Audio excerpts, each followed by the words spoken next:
aerospace forces have eliminated 4 command posts, including those of a battalion from the 59th Mechanized.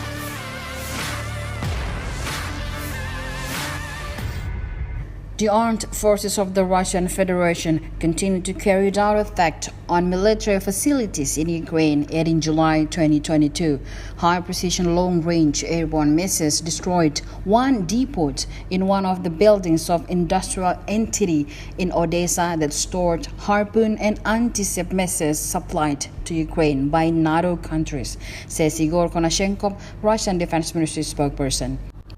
High-precision ground-based weapons destroy one launch pad and one charging vehicles of United States-made multiple missile system launching deployed near Krasnoyarmeysk, Donetsk Republic.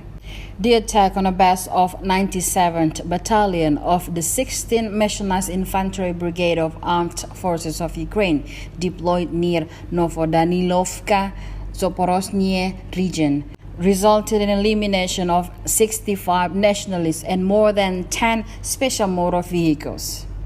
The high-precision attack of the Russian aerospace forces eliminated 4 command posts, including those of Battalion of 59th Mechanized Infantry Brigade near Zelyony-Gay-Nikolaev region, and the 242nd Battalion of 241st Territorial Defense Brigade near Derkashi, Kharkov region, 6 ammunition depots near Bandarnoye and Vaskovka, Donetsk Republic, Malinovka, Zaporozhye region, Chernovoye, Sumy region, as well as 19 areas of armed forces of Ukraine manpower and military equipment, including 4 bases territory foreign mercenaries in Konstantinovka, Kharkov region, and Derzhinsk, Donetsk Republic.